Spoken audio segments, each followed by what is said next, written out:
बीमार होता है उस वक्त हाल चाल पूछने जो आते लोग, उसको कहते हैं मिजाज पुरसी। अच्छा चलो सुनाओ।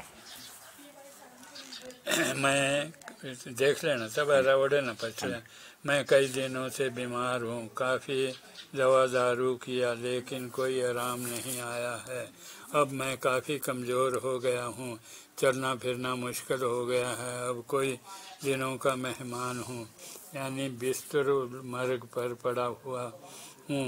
मेरे रिश्तेदार या यार दोस्त संगी साथी आस पड़ोस दूर दराज से लोग रोज़ाना मेरी मिजाज पुरसी के लिए आ रहे हैं। कोई कुछ कहते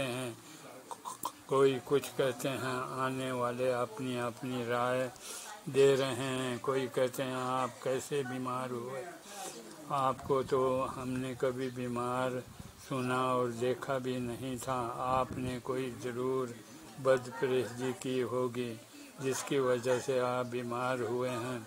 कोई कहते हैं होटलों पर कुछ ना कुछ खाते रहते हैं जिसकी वजह से आप बीमार हुए हैं। कोई कहते हैं आप बीमार तो हो गए, अब घर में ही ना लेटे रहो, कहीं अस्पताल में जाओ।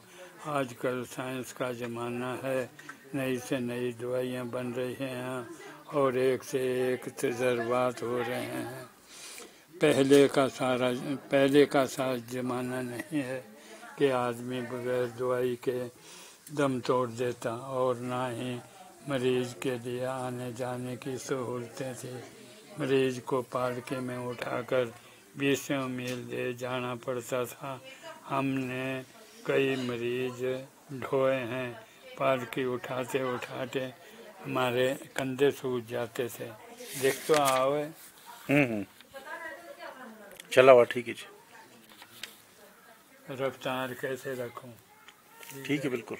आज तो ऐसा ज़माना आ गया है, अभी कार मंगाओ या बस में चले जाओ, दूर से दूर का रास्ता घंटों में तय हो जाता है।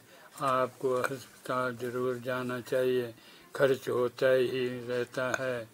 आप खर्च से ना आप खर्च करने से डर रहे होंगे।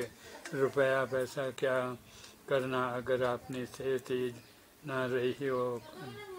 कोई कहते हैं अस्पताल की निस्बत तो घर में मरना अच्छा है, वहाँ कोई नहीं पूछता। वहाँ उन्हीं लोगों की पूछ हैं जिनके रिश्तेदार हॉस्पिटल में हैं या कोई वाकफ़कार हैं।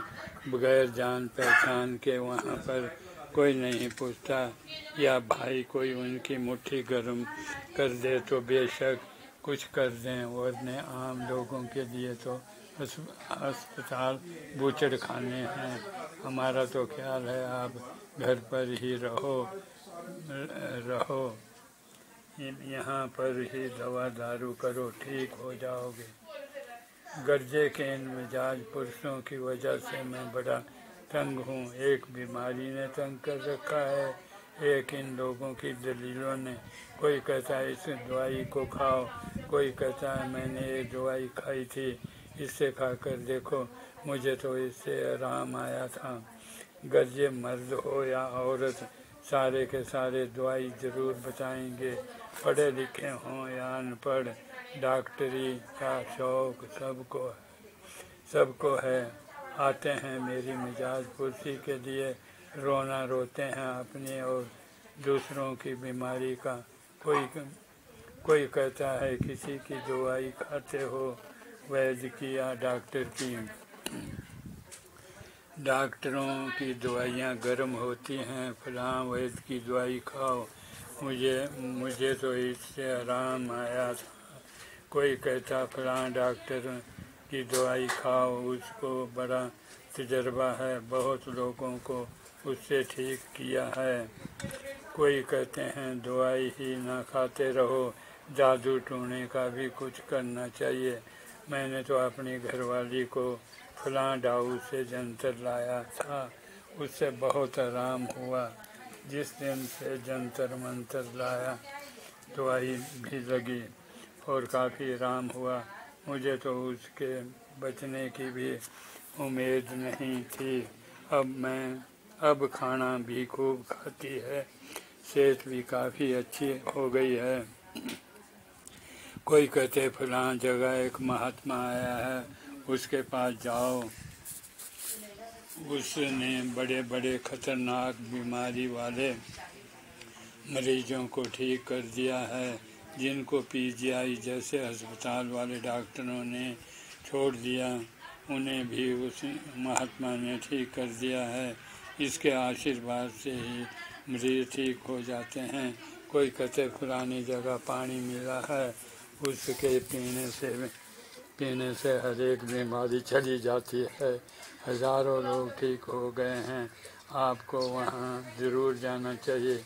कोई कहते क्या खाते हो, कुछ ना कुछ ज़रूर खा लिया करो, या थोड़ा बहुत दूध चाय ज़रूर पीते रहो। कोई कहते हैं चाय दूध अच्छा नहीं है। खींच नहीं लिया सबका निचोड़। क्या बताऊँ। कोई कहते हैं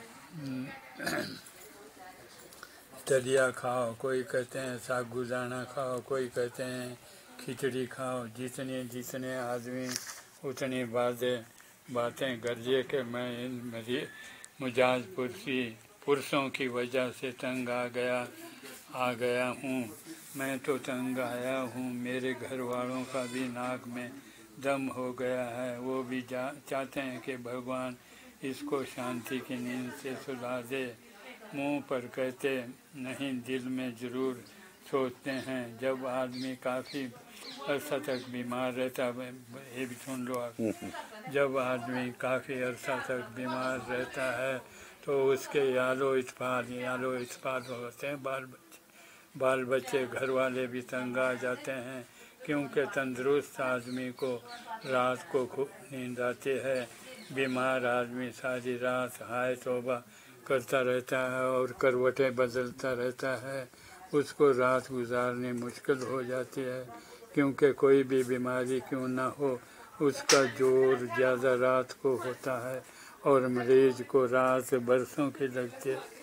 इस वजह से बीवी, लड़के लड़कियां, माँ बाप, बहन भाई, सारे घर वाले मरीज से तंग आ जाते हैं। इस ज़माने में कोई सा खुश नसीब होगा जिसकी सेवा काफ़ी अरसे तक होती रहती है। थोड़े दिन के लिए तो सब कर ही देते हैं, अपनी लोक लाज के लिए कुछ न कुछ ज़्यादा प्यार होने की वजह से कर देते हैं। अब मैंने अपने आलो इत्फाल को भी देख लिया, यानी घर वालों को भी, रिश्तेदारों को भी, यार दोस्तों को भी, आस पड़ोस वालों को भी। कोई ये देखने आते हैं कि कितने के दिन बाकी देगा, कब तक मरेगा। कोई ये देखना आते हैं कि इन्हें काफ़ी रगड़ा लगा है। कोई कहते हैं कि अभी तो नहीं मरता, अभी मरने के कोई आसार नहीं है। कोई ये कहते हैं कि इसको ऐसा ही होना चाहिए था, अपनी करनी का फल भुगत रहा है। सबकी बात एक जैसी नहीं है। कोई ये कहते हैं कि इसको ऐसा नहीं होना चाहिए था, इसने ऐसा बुरा तो किसी का कुछ नहीं किया है, ये इसी के पिछले ही जन्म के पाप होंगे, उनका फल भुगत रहा है। कोई कहते बड़ा बेईमान था, कोई कहता बड़ा घमंडी था, कोई कहता बड़ा मुकार था, बात करके राजी नहीं था, अब अच्छा रगड़ा लगा है। कोई कहते हैं सारी उम्र गरीबों का खून चूसता रहा। बताओ इसने अपनी ज़िंदगी में कौन सा भला काम किया है। कोई कहते हैं इसने अच्छे काम किए हैं, सबकी दया करता था, सबके काम आता था। कोई मेरी बुराई कर रहा है, कोई मेरी अच्छाई कर रहा है, लोग आपस में मेरे बारे में उलझ रहे हैं, लड़ रहे हैं। मैं अपनी ज़िंदगी का एक लम्हा गुजार रहा हूँ और इन लोगों को देख रहा हूँ कि ये ना कभी बीमार होंगे और ना ही मरेंगे, लेकिन ये सब भूले हुए हैं। एक दिन सबको इस फानी दुनिया से जाना होगा। उस वक्त सब अपने अपने किए अमाल पर पछताएंगे और अपने किए हुए कामों पर शर्मिंदा होंगे। दुनिया कोई ठहरने की जगह नहीं है, ये तो एक दर्सगाह है सबक सीखने।